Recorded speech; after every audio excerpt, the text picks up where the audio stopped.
Fala, nação tricolor, como é que vocês estão? Espero que sejam todos bem. Nesse vídeo a gente vai falar Allan Kardec. É verdade que a diretoria do São Paulo deu uma sondada pro retorno do atacante. Vamos relembrar os números do Kardec no São Paulo e discutir se valeria a pena. Vamos lembrar também de mais 20 nomes, como Diego Costa, Ramírez, Tardelli, que estão livres no mercado. Relembrando que o Ceni elogiou a diretoria por ter colocado os salários dos jogadores em dia. Agora o São Paulo pode fazer um aporte maior financeiro em contratações na próxima janela, mas a prioridade ainda continua sendo jogadores livres no mercado. Vamos falar da proposta por uma joia de Cotia, que está a um passo de ir para a Europa e da grande meta a ser batida neste sentido. E vamos falar de SAF.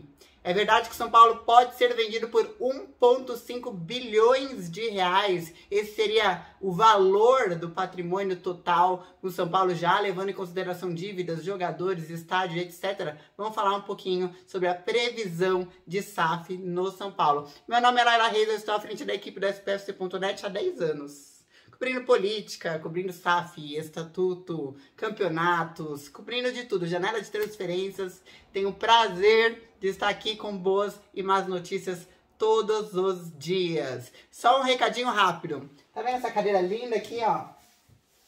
Ganhei ela de presente. Aconselho você a ter uma igual na tua casa, que zerou minhas dores nas costas. Eu que faço muito home office, eu faço home office todos os dias há muitos anos. E além deste modelo aqui, tem um outro modelo no site, no link que vai estar aqui embaixo, que é em comemoração aos 30 anos do nosso primeiro Mundial. Agora, bora falar de notícia. Gente, vou começar pelo Kardec. O Kardec estava lá num time da China, sem receber salários, entrou na FIFA e pediu, ó, não estão pagando, não estão cumprindo com os deveres financeiros em relação a mim, então quero ficar livre no mercado e já deu. Tô lá desde 2016, andando de clube em clube na China, quero voltar para o Brasil. Conseguiu uma rescisão contratual e agora está livre no mercado. Fluminense, Botafogo e Vasco já entraram em contato. Não se sabe se foi o empresário de jogador que entrou em contato ou se foi os primeiros times que entraram em contato, mas está havendo aí uma sondagem para saber o quanto que o atacante quer de salário para ir para algum desses times. E de luvas para o empresário, porque você tem que lembrar que não tem que pagar para nenhum clube, já que ele está livre no mercado. Mas sempre tem a luva do próprio jogador e do próprio empresário, que normalmente, quando algum time está sem dinheiro, eles acabam diluindo no valor dos anos contratuais. No caso, há aí uma especulação de que o São Paulo também teria sondado o jogador, e devido aos bons números que ele teve na sua passagem de maio de 2014 até 2016, que ele deixou o São Paulo exatamente para ir na China. Quando ele chegou no São Paulo, ele tinha vindo do Palmeiras e tinha feito uma boa passagem lá. Ele fez parte daquele São Paulo do Quarteto Fantástico, ao lado de Ganso, ou Quinteto Fantástico, se parar para pensar, ao lado de Ganso, Luiz Fabiano, Pato. Um ano incrível, Kaká, que aí foram 6 meses desse quinteto que acabou por não ganhar nada, jogou pouquíssimo tempo junto e quase ganhou um Brasileirão ali na cola do Cruzeiro. Olha como era o Cruzeiro, né? Antes do Cruzeiro começar a cair. São Paulo teria sondado o jogador. Vamos relembrar os números dele. Primeiro, em 2016, ele chegou no Dangdai, onde ele ficou até 2021. Lá ele fez 108 jogos no total e 57 gols. Depois ele estava no Shenzhen, que é da onde ele se livra agora por falta de pagamento de salário, onde ele fez 19 gols nessa última temporada, 19 jogos e 12 gols na última temporada. Na sua passagem no São Paulo, ele fez um total de 94 jogos e 25 gols, tendo um período em 2015 com uma lesão meio grave, onde ele ficou alguns meses fora do gramado, poderia ter feito um número maior de jogos, e ali a torcida começou já a falar que o Allan Kardec dava um pouquinho de sono em campo. Quero saber a tua opinião sobre o Kardec livre no mercado. Antes de falar do Toró, eu vou falar o seguinte. Rogério Ceni, na última coletiva, a da goleada mesmo, aquela lá, ele deu uma elogiada na diretoria, falando, olha, a diretoria colocou o salário dos jogadores em dia, daquela galera que estava devendo desde a época da pandemia. Isso dá um estímulo a mais pro elenco. E não se aguardava que fosse tão rápido, foi devido ao fato de São Paulo ter ido até as finais, a torcida ter comparecido. Então, assim, uma série de fatores foram acontecendo. São Paulo foi conseguindo juntar dinheiro, priorizou isso. E o combinado da diretoria era: a gente não vai investir financeiramente na compra de jogadores ou em salários altos de jogadores, desde que não pague essa dívida para o elenco não ficar, pô, não me paga, mas tá trazendo aí jogador pagando não sei quanto, que eles descobrem lendo o jornalzinho ou vendo o videozinho, né? Então agora o São Paulo tá livre na próxima janela de julho para investir melhor em jogadores. Porém, existe uma meta de 147 milhões de reais a ser batida em vendas de jogadores. Por isso que a gente atura Igor Gomes, Wellington, Diego Costa, todos os jogadores aí da base, jogo a jogo titular, porque dia 15 de julho abre a bendita janela onde o São Paulo precisa aí bater 147 milhões. Então, os jogadores que estão livres no mercado para virem para cá ainda são a prioridade da diretoria em questão de reforços. A gente traz uma lista no spfc.net de 20 nomes, que eu vou deixar o link aqui. Passando bem por alto dessa lista para o vídeo não ficar muito longo, a gente tem Diego Costa, de 33 anos, que estava no Galo, chegou a negociar com o Corinthians, não foi por causa de salário alto. O Giovano, atacante de 30 anos, que também tá. Ramírez, meia de 35 anos, que tem passagem pelo Cruzeiro e pelo Chelsea, pelo Palmeiras também, tá sem contrato livre no mercado. Diego Tardelli, Fernandinho, que era ponta, revelado pelo Flamengo, tava no Guangzhou da China. Galera que tava na China não tá se dando muito bem, que os times lá estão meio que decretando falência. E aí tem um decorrer de 20 jogadores que o São Paulo já pode tentar conversar. Você vai lá dar uma olhadinha nos nomes no link que vai estar aqui embaixo. E no próximo vídeo a gente fala melhor sobre esses nomes. Pode trazer nomes também, se você lembrar de algum, que eu dou uma olhadinha na situação. É só citar aqui embaixo nos comentários, eu falo no próximo vídeo. Enquanto isso, São Paulo já tenta aí bater essa meta, colocando o Jonas Toró, que tem contrato até dezembro de 2022. São Paulo não quer renovar o contrato, mas também não quer perder o jogador de graça no finalzinho do ano. Então já tem um time da Bulgária, que não foi revelado em negociação sobre o jogador, e dois times, o Espanhol e o Deportivo La Coruña, também estão em negociação. São Paulo, um recebeu proposta e outro próprio São Paulo está, meu jogador tá aqui.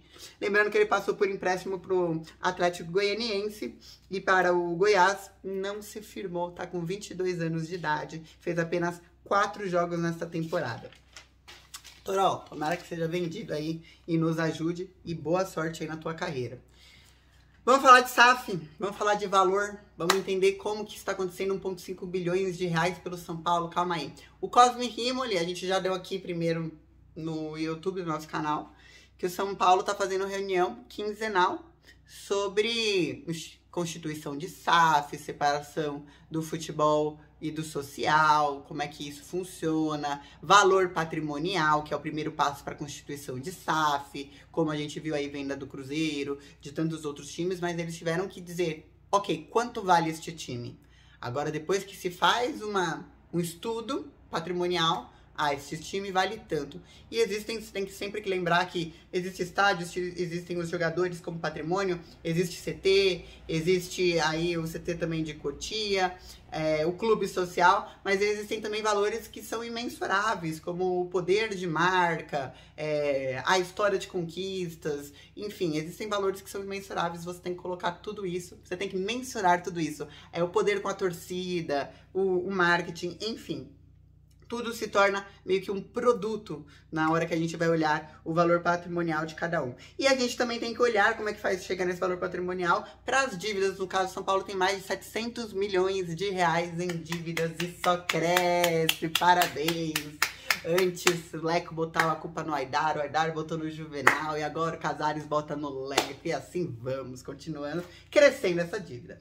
Vamos lá. Aí o Cosme Rimoli chegou no R7 e revelou na sua coluna que o estudo que está sendo feito pela Álvares & Marshall, essa empresa que está analisando o valor do São Paulo, está por enquanto em 1,5 bilhões o valor do São Paulo durante esse estudo, que o presidente Júlio Casares disse que deve durar de 8 a 9 meses para ficar completa, mas no atual momento, que é bem inicial ainda, estamos num alto de 1,5 bilhões de reais o valor de São Paulo. Lembrando que isso não é um valor total. Se for transformado em SAF, abre-se o capital para venda. Agora é o momento que, se você tem dúvida sobre SAF, você manda aqui embaixo e eu te respondo no próximo vídeo. abre-se o capital e o São Paulo não abriria todo o seu capital. O São Paulo manteria 51% com o São Paulo para continuar sendo dono do São Paulo e venderia o resto e veria um investidor e investiria e compraria aí metade das ações do São Paulo, certo? São Paulo não tem interesse em outros times. Posso trazer os times como exemplo, mas aí seria um vídeo só para isso, porque vai assunto sobre isso.